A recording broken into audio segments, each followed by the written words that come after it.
realize it's Comfort Hero. TnC, this is less of a Face Rush lineup since they don't have the Bloodseeker. True. It won't be quite as 5-manny as the last one, so maybe they're realizing that G-Guard will probably be able to stabilize a little bit quicker here. And all these respect bans. Respect Meepo. They do not want to have to deal with the Meepo, so they'll ban it out. This could have been a decent Meepo game. Could have been. Could have been a contender. So now they have some setup for the Lina stun in the telekinesis. That's a step in the right direction. I'll be really surprised if Finch goes completely unpicked. She's been one of the most fought over heroes in SEA over the last couple. Could be the good final pick for TnC. Still a little bit open-ended. We've been assuming it's a core Lesh, but could very well be a support. Yeah. Which means they'd be looking for a mid laner. I think SEA is the most willing out of all regions to put the Leshrac into the support role, and that's what we'll see here. The Juggernaut picked up from TnC, so. Now this is an interesting medley of heroes. Much more standard from TnC. Yeah, well, sort of. Offlane Timbersaw, but who's your mid laner here? Might be a support Gyro.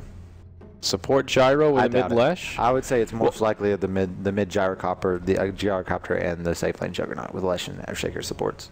Yeah, I think that could work. Mid lane Gyro is not something we've seen a lot of, and it does okay versus Lina, not great. It's definitely a Lina favorite matchup. I wonder, what if you go the Rocket build against Lina as a Gyro mid? You could. I think that ends up weakening your ability to fight early, though, because, I mean, the homing missile usually, it's easy to avoid that damage. And they'll go for a Storm Spirit, so this is going to be a... Okay, this is going to be just a safe lane Storm Spirit, I think. Still a core Lina, but Undying as a support most likely, I would think. Okay. Interesting lane setups from TnC. I'm really curious to see who goes where and how they end up setting it up. Teehee's playing the Juggernaut. I don't know if that means it's a mid Juggernaut. Mid lane Jug. I guess it's okay against the Lina. You get the Blade Fury, so you can kind of juke things a little bit. Maybe Noji is just more comfortable on the Gyrocopter, and they're putting Teehee on the Juggernaut, but they'll swap up the lane. Possibly. I think that's what makes the most sense. And also no agility carry here on G-Guard. So Storm and Bristle, two heroes that can scale pretty well. It is Ling that picks up the Lina, so she'll be a support this go around. That means we'll have a core Undying, it seems, unless they do the old switcherino when we get into the game. You never know. You never know. We can dream. The glory days. Winter's going to be playing the Grand Magus this go around. So Yamate will take the Storm Spirit. That'll be the mid hero. We'll have an offlane Undying. That makes sense. Offlane Undying, yeah. G-Guard way, I think definitely makes some sense here. Not too surprised in the way they choose to do this. Net'll take the Bristle back to the safe lane. It's really TnC that I'm super curious about here, and where everyone ends up. They will be aggressive, start as a 5-man squad to the off lane once more. This is how they started the last game. They've got a smoke picked up on the Lesh, but they will hold it for now. And Teehee, I think this might be, I mean, if you're going mid lane on Juggernaut, this would be the build, the Poor Man's Shield and two Ironwood branches, so. We'll see. Well, actually, maybe not. You probably want a little bit of regen. I'm done myself. We'll see. We'll see. I don't want to assume how this is going to go. Interesting rotation from TnC, though. They start to head to the off lane, and then they call an audible, and now move into their own jungle. It looks like they'll just kind of scurry into the lane. So Timbersaw will be to the off lane. That's the one thing we do know. I think it is the mid jug. The more I think about it, I think they just want to have that matchup against Lina. Yeah, and they're actually not going to get it. Well, especially not now that they know there's probably not going to be it. Well, they're probably expecting the Storm to be safe lane, if I had to guess. So we'll see how this works out. Yeah, this whole actually thing is very careful to not extend out too far. I don't think they want to give away who's playing. Yeah, both sides have very difficult to read lanes in this game. Seems they're pulling out the confusion strats. Okay, and Teehee does get pulled 2 tangos, so this is definitely going to be the mid Juggernaut. Now, Juggernaut versus Storm.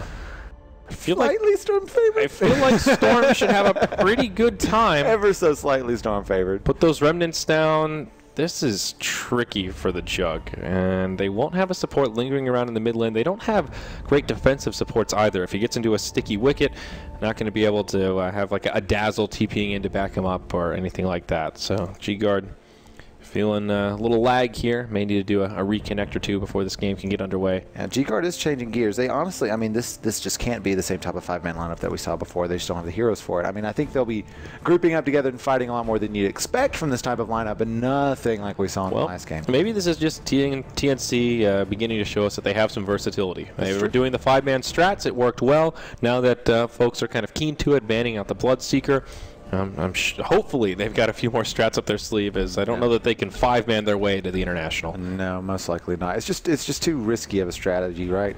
We can see how they lost.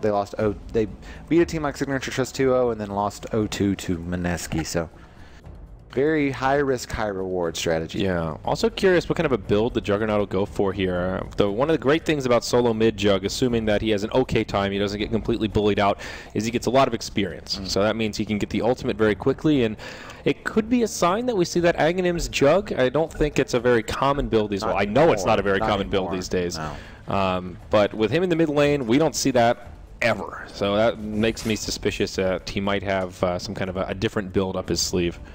Only time will tell.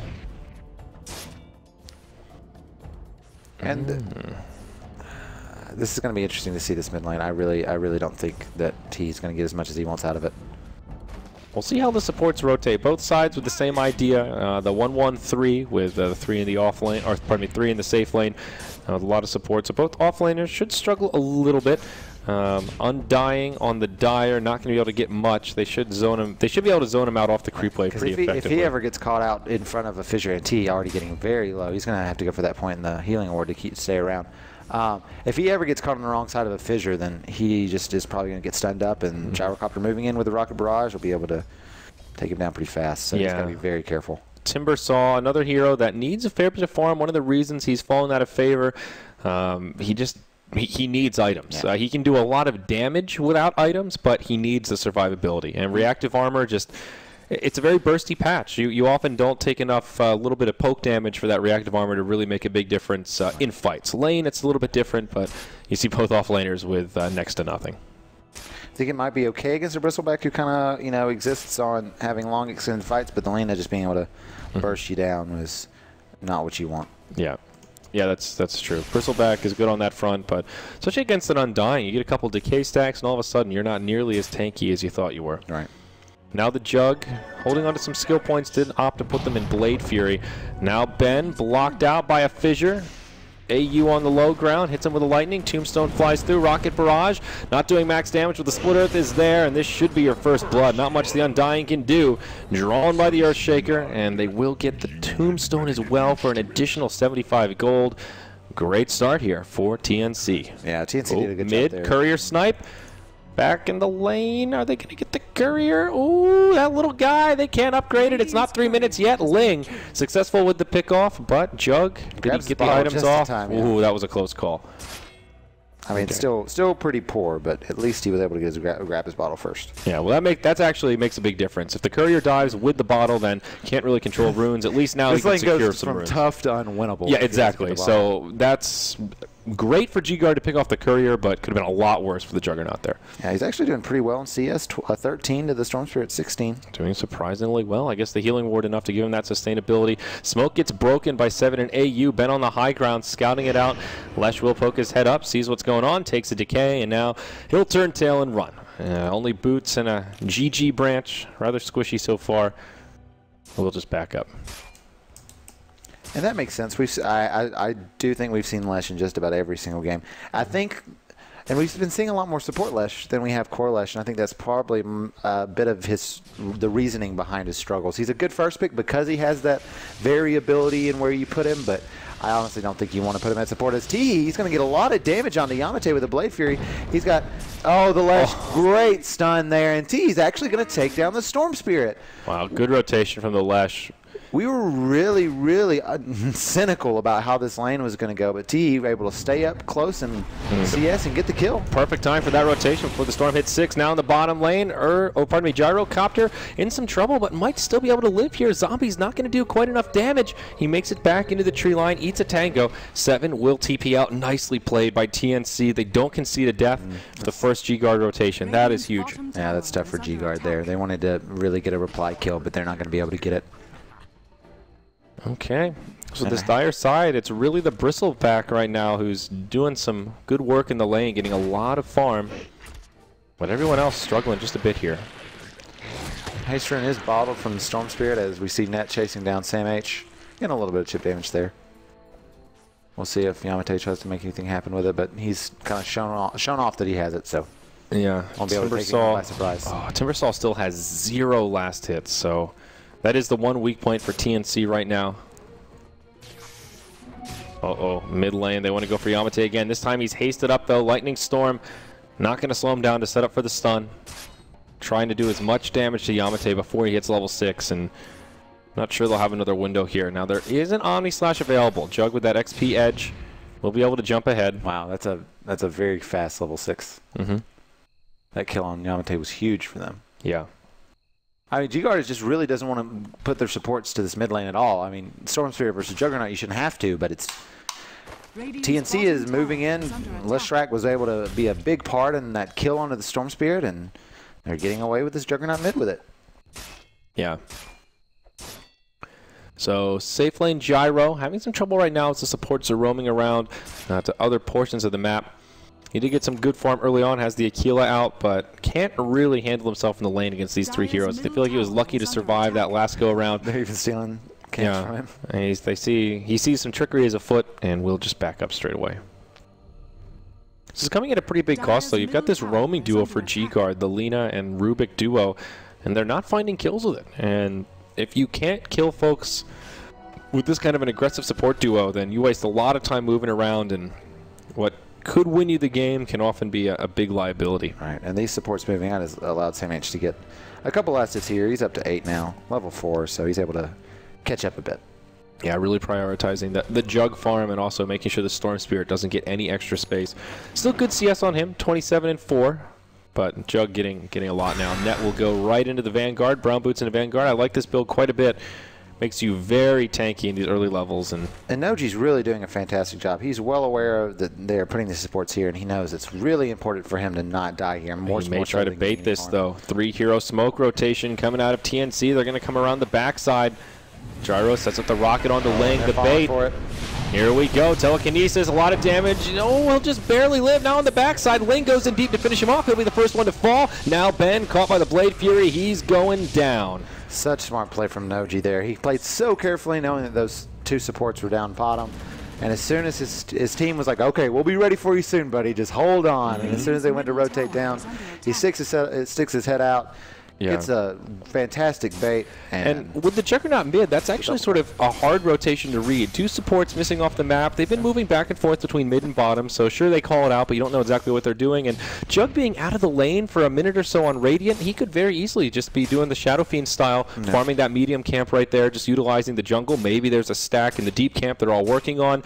It was risky to go for that play, but hard to read where the Jug is going to move, as it's so atypical to see him in the mid lane. One thing that's interesting to see here is he's maxing the Blade Fury, so that's an interesting decision. Usually and 0 points in stats on top of that. 0 points in stats and no points in crit yet. So that's interesting to see. Juggernaut, one of the more efficient crits in the game. Yeah. Just going for the early damage here in terms of Blade Fury. We'll do some to Yamate. We'll be able to grab the rune, but putting out a lot of hurt. Oh, are they going to continue to skirmish it out? Tiki has his phase boots back at the base, and we'll be able to ferry those out now. Our Gyrocopter using that rocket barrage and clearing out some neutrals. Looks like he had a double stack there to take out, so still finding some nice farm efficiency. Yeah, and if you're G-Guard, you're kind of, you feel a bit bamboozled here. You pick the Undying, you pick the Bristleback, you pick Storm in a core role. You really pick this lineup to counter the 5-man of TnC, and they kind of just threw a change-up. And threw a wrench in the mix. Exactly, went for something a little bit slower, and because of that, they're still getting a lot of kills off early just by doing things that they aren't really expecting. So, and even though Timbersaw isn't farming much, he has now been able to pick up 15 CS as G-Guard have rotated around, but he's getting good experience, almost level 5, and the fact that they haven't killed him yet, I think, is a big victory. He's happy to just to be quiet as the offlaner, and if they're not picking him off, then he's doing a good job. I'll be curious when Net will start moving around. We're only 9 minutes in, but 4-0. It's a little bit rocky here. Yamate trying to go for some neutrals, and we'll kill that Satyr Tormentor. Yeah, not the best game for Yamate here. 53 last hits, 1 death. Level 8, not too bad. He does finish up his power treads. He's got a soul ring, so he's going to be able to contribute at least. Yeah, they put a fair bit of pressure on him. Both teams with some ward coverage on the top rune there. As we check back in on the top lane, Chakram comes out for the Timbersaw, closing into his arcane boots.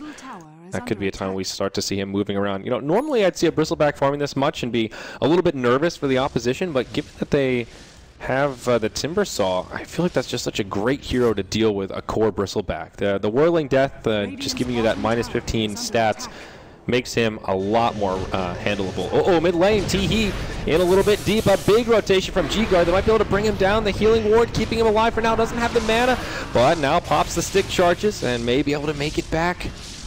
He does have an Omni Slash here. Arcane Boots making all the difference in the world. Zombies not going to be able to do enough. A close call, but Teehee lives, and the healing ward is one to thank for that. Now 3 points in that bad boy. Keeps getting worse for G-Guard not being able to catch a break there.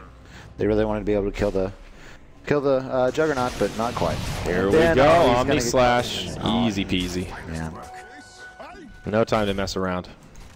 And Sam H is even getting to the point where he can kind of bully around. Well, now that he's got his Arcane Boots, he can just run up, throw a quick Whirling Death, and use it to last hit. Yeah, very classic Timbersaw build here, just pulling up the chain to give you all that mobility and utilizing the first point Whirling Death so that you can last hit, get that stat reduction, and go from there. And this will be our first tower of the game in mid lane. TnC will take it down without much thought. Oh, Earthshaker finds the last hit as well. He should have some pretty decent farm to his name. Yep, gets the Soul Ring nice and early. You know, I've noticed that from TnC is they like to give their supports last hits on towers and even last hits on kills early because they realize how important it is to get their supports levels and gold. So early on, I think that's the right decision. I saw one game where it was the other Abaddon Bloodseeker game where Bloodseeker was going for first blood, and the Abaddon just uses Miscoil and kind of kill steals it. But that was actually, I think, what they needed there. Oh, definitely. It's definitely a preference thing. I don't know if there's a right or wrong way to do it. I've talked to quite a few different teams. Era is one that comes to mind. I know the old Fnatic was really big on letting supports early on get those kind of kills, tower kills wherever possible, especially on heroes like Earthshaker where you have a core item you're grinding for. And the logic was, well, your core is always going to get a lot of farm. That's his job. Right. The supports, it's a little bit more few and far between. That extra bit of gold, that means the difference between boots and extra set of wards. That's what can win you the game. And your carry's always going to be able to recover. Other teams will completely disagree and say your carry should get everything. The sooner I can get the BKB, the sooner we can fight and start to take over. So it depends on your playstyle and kind of what heroes you're favoring. So Yamate doing a good job there, ball lining before the missile hits, but Teehee's going to come in. Does he have no Omni? Slash? Nope. Tombstone straight away, they'll start to focus it. Call down, will connect on Ben. The first one, second as well. Now Ben in a lot of trouble. They get the Tombstone to boot, and this is an easy pick on the Undying. Meanwhile, in the top lane, Sam in a lot of trouble. We'll have a Timber Chain, hops across, but can't get the rotation off to finish off Ling. A Whirling Death into Chakram would have been a kill. 1-for-1 across the map, both off-laners getting picked. Not too surprising, but G-Guard will get the advantage in terms of net worth, as that is their first kill of the game. Yeah, but it looks like TnC is going to be the team most able to translate this into a tower kill, though. Glyphs for TnC have it available. Yep, they have it. Both teams have it available. So. Dire will go ahead and use theirs, but no defensively mounted on this tower. And they've even going to be able to kill it quick enough that if they wanted to defend it, G-Guard even backs up, they're not going to be able to push their stop. So Gyro gets the last hit. I think they wanted to give it to the Earthshaker again, though. He used his totem and went in to get it, but the Gyro sniped at that time. Oops. Yeah, it's hard to say what's intentional and what's accidental and those kind of things, but could also just be a little bit of that internal dialogue of the Earthshaker going for it. No, this is me, and then Gyro shuts it down. Maybe it's like, oh man, it's just one of those survival of the fittest things, man. That's why you run 2 cores in 1 lane, right? Yeah. You both fight over last hits because whoever's strongest will end up with the most. So you end up stronger because of it. Yeah, the competition factor. That's the Darwin lane, as I like to call it. I like that. Gyrocopter going for the Drum of Endurance here. The classic Gyro build, phases into the drums. Use some nice early skirmish ability. Has the Aquila to boot, so very well-rounded. Stats, armor, a little bit of damage, everything you need. Now they'll finally pay some attention to Net here. He's picked up the Ogre Club.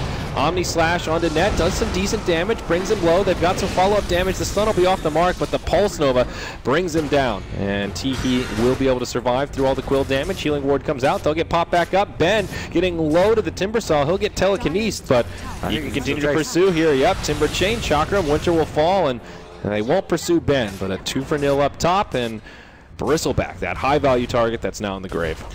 Yeah, once again, looking so good for TnC. We talked about how they might not be grouping up so early, but they're so ahead they just can't. They're not really the lineup that's perfect for it. But that was just a good rotation. They left this Bristle alone all game, and that's the right time to strike. He still is He's powerful, but not powerful enough. Right. And they might just get 2 towers out of this push. G-Guard don't seem too well clipped him out of defense. Now, of course, they will have a glyph. It's cooldown from that tower falling, and Healing Ward is on cooldown.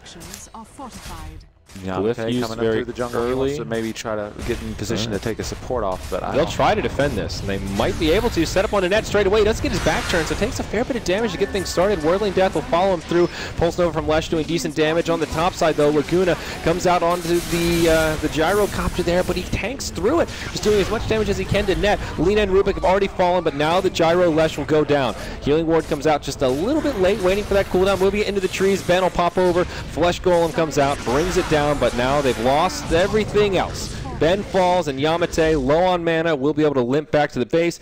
The tier 2 tower goes down, and again they get the kill on the tombstone. Still a great fight for TnC. I talked about how Yamate was in the jungle. He really wanted to finish up this stack in the jungle, and it really took him too long to get involved in the fight. And I think that was really He did actually get the stack, though, right? Yeah, I think he killed it off, but I think he put a little too much priority on that stack and not enough priority on making sure his team didn't lose 4 of their other heroes. Yeah, he's got another stack over here, but it may get stolen by Mr. Sam. He's out of mana now, so perhaps he would have got caught out if he went for it. So Radiant have an observer up on the high ground here, so let's see if Yamate tries to go for it. 12-3 at the 16-minute mark. TnC looking strong once again. 7,500 net worth lead this early on. That's an interesting statistic as well. About how many games is that for the Stormster? Because I've seen him a couple of times, not a crazy amount. It can't be too many games, probably like 15 or so, something like that.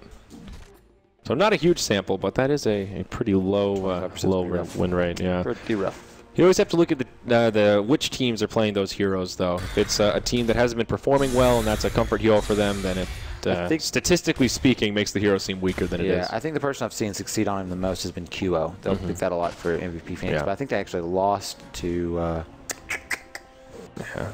I can't remember who it was, but they lost 1 game to him. And And of course, the opposite is true for those kind of stats as well. One of the classics that comes to mind is the Old Alliance S4 Magnus, like 85% win rate Magnus. It's like, well, that's because he's the only one that plays it. Okay, so yeah, 4 in the TFI. Yeah, 4 in the TFI. So yeah, pretty small sample size. Still subject to pretty extreme variance there, but always have to look at who's actually playing the heroes relative to the team's win rate. But look at this Timbersaw, man. He's made some nice recovery. That 5-man death ball up top, they get 2 towers, take back-to-back good team fights, and now he's just about at the Bloodstone. Yeah, and he started off so badly, though, so the recovery time has been great for Sam H. And it's so...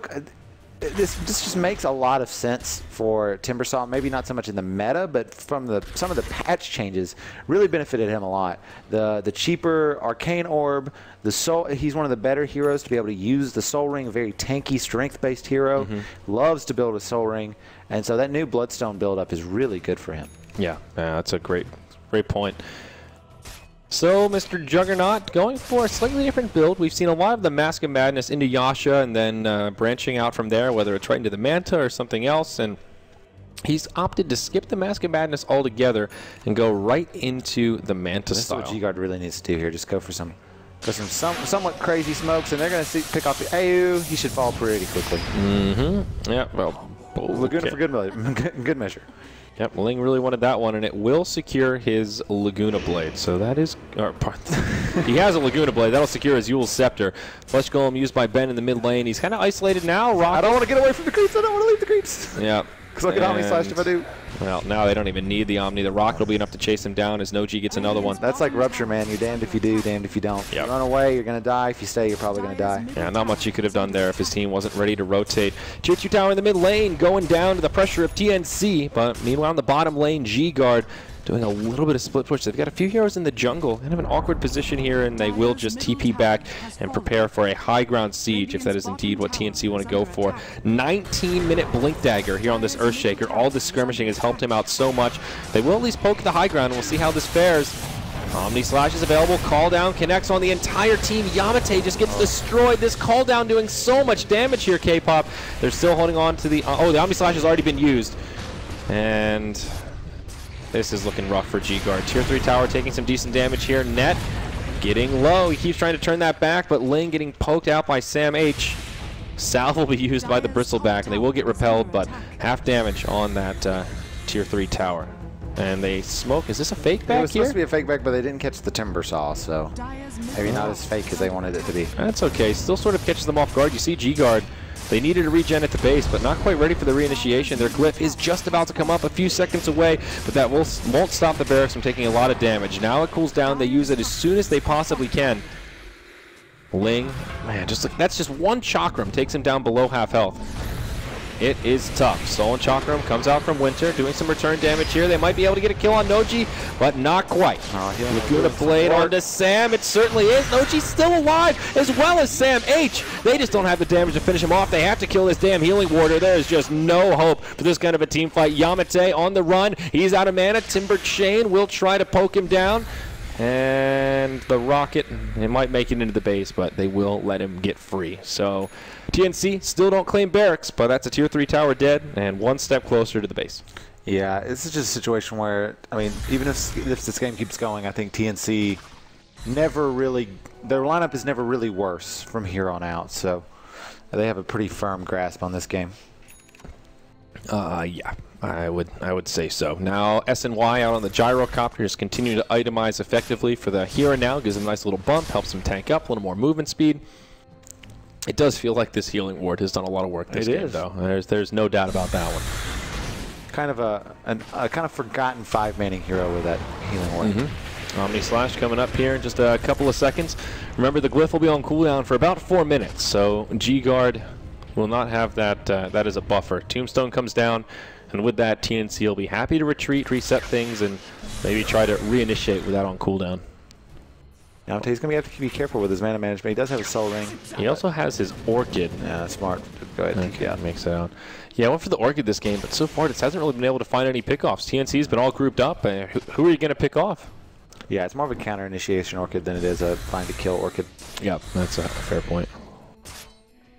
9 Bloodstone charges on the Timber Saw. Jug, 2k gold.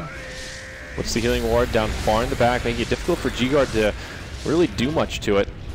Blade Fury in, net takes the stun from the rocket. They'll go for the sure damage on the range barracks. Very good, careful micromanagement of this Healing Ward as well. Yep. Make sure it's always just out of reach for G-Guard. And here we go, another stun on the net. Yamate will hop in, drops the Orchid onto 7. That should be enough for the kill. It's going to be a close call. The Soul Burn's there to finish it off. BKB used by net. I believe that's the 10-second charge as he ventures out of the base. Noji gets stunned up, gets a call down set up, but they've got a lot of damage. He will fall, but not before net goes down as well. Omni Slash from the Jug has enough damage to finish him off. Flesh Golem ends from Ben. And now they go back for the barracks. They really want these range barracks, but zombies coming out of plenty from that Tombstone that stays standing.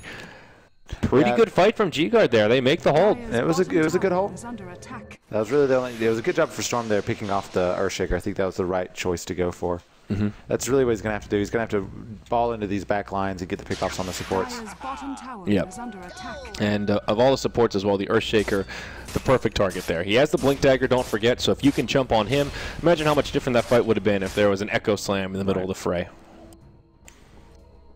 That's and the only the bad thing about this 5-man lineup for TnC is you can see just their supports are relatively underleveled relative to some of their other heroes. Well, I mean, their whole team is relatively underleveled.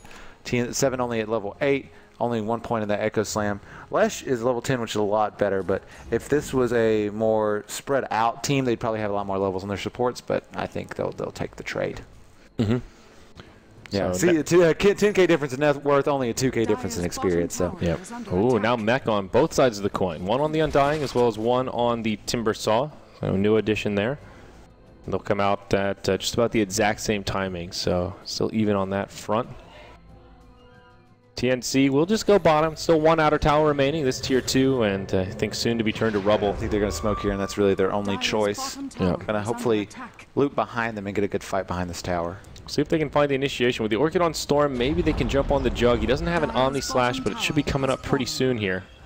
Are they going to maybe... I think sneaking a Roche is a bad idea with them as close. And Feels they definitely don't have really risky. Oh, my. I think they just want to check it out, and they might catch Radiant Courier will fly over. He uses the Blade Fury so we can scout this out. The rest of his team will start to get in position. Call down, Echo Slam comes in from 7, sets it up. Lena and Storm Spirit die in a matter of seconds. Ben gets dropped, Omni Slash nets BKB, but that won't stop you from the physical damage. Buyback now from Yamate. Rubik tries to TP home. He'll get cut off. It's a 4-0 thus far, and they're about to bring down Net. The mech gets used. 7 may still stay alive. Turns to the Fissure to finish him off. It's a full 5-man wipe. Storm's bought back, but what's he going to do? What a net worth exchange. TnC coming out big once more. Yeah, and the rich just get richer here, Andrew. They're gonna go for this. They're gonna go for this roach kill, and then after that, I think they're just gonna push up into the base. And now Desolator picked up by the Jug. Great item here. Makes sieging the base that much easier, and he's quote-unquote tanky heroes like Bristleback not gonna be so tanky anymore. And it looks like we've got a replay of that fight coming up here, and T able to get this Blade Fury off. That was a really important part, and then just the Earthshaker. Yeah, this is coming up right here. Sets up the call down. So nicely done. There's just nothing Yamate or Ling could do. And then after that, it all just falls apart. The Omni Slash also used to finish off the Undying, then jumps right to the Bristleback, maximizing the spread of damage and even just catching Winter as he TPs out. It was a close call. He almost lives, but Flesh is there with the Lightning. It's just a rough fight from the Dire. Yamate maybe pulling the trigger on that buyback just a little too early.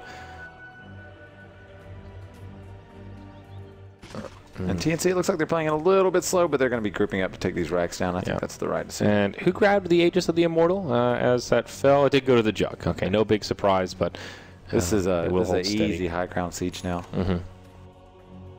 Yep, I really like the Desolator pickup here. Again, TnC just seem to be itemizing so well around what their objective is.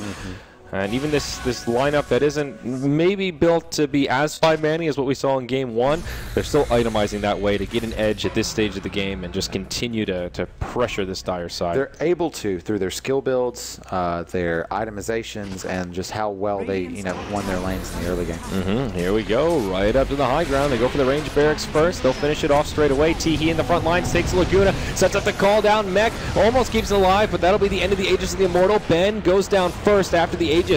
And BKB on Net, not going to keep him alive. The Desolator making him take so much more damage there.